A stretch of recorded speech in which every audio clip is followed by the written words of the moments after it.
Back to news. TTD EO ధర్మారెడ్డిపై తిరుపతిలోని CID కార్యాలయంలో జనసేన నాయకులు ఫిర్యాదు చేశారు. 5 ఏళ్ల పాటు ఈవోగా పనిచేసిన ధర్మారెడ్డి 100 కోట్ల రూపాయలు దోచుకున్నారని ఆరోపించారు. ఇక ఎన్నికల ఫలితాలు వచ్చిన 24 గంటలు గడవక ముందే లీవ్ కావాలంటే అర్థం చేసుకోవాలన్నారు. ఇక ధర్మారెడ్డిపై సిఐడి కేసు రిజిస్టర్ చేసి ఆయన పాస్పోర్టు సీజ్ చేయాలని కోరారు. టీటీడీ లెక్కలన్నీ కొత్త ఈవో చూపిన తర్వాతనే ధర్మారెడ్డికి రిటైర్మెంట్ ఇవ్వాలని కోరారు.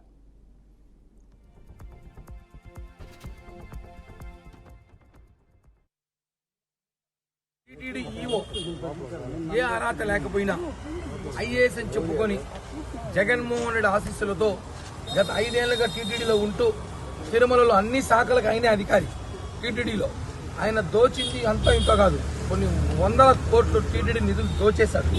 అటువంటి వ్యక్తి ఈరోజు అధికారం మా కూటమి రాగానే పారిపోవాలని ప్రయత్నిస్తున్నాడు. ఇది వాస్తవం. ఆయన లీవ్ పెట్టాడు. ఈరోజు పేపర్లో చూసాం, నిన్న మనం పేపర్లో చూసాం. ఆయన లీవ్ అడుగుతున్నాడు, నాకు లీవ్ ఇవ్వండి అని. వారం రోజులు లీవులు ఆయన విదేశాలకు వెళ్ళిపోవడానికి అన్ని ఏర్పాట్లు చేసుకున్నాడు.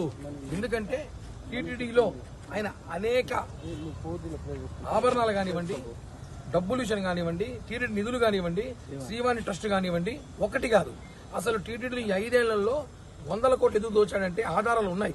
ఇప్పుడు ఒక ఈవో వెళ్ళిపోయేటప్పుడు ఇంకో ఈవోకి బాధ్యత అప్పగించి పక్కన కూర్చొని సంతకం పెట్టిపోవాలి. అది రూల్ ఉంది. నువ్వు అధికారం మారగానే నువ్వు పారిపోతున్నావంటే ఎంత దోచేశావు. శ్రీవారి డబ్బులు దోచేశారు కాబట్టి ఈ రోజు మీకు శిక్ష పడింది. 11 సీట్లకు పరిమితమయ్యారు. ఈ రోజు ఎంతమంది మీద కేసులు పెట్టారు, ఎంతమందిని ఇబ్బంది పెట్టారు. కొండపైన ఉద్యోగస్తులను, వ్యాపారస్తుల్ని అరెస్టు చేశారు, కిడ్నాపులు చేశారు. మీకు సంబంధించిన ఒక పోలీస్ అధికారి కలిసి తిరుమలని సర్వనాశనం చేశారు.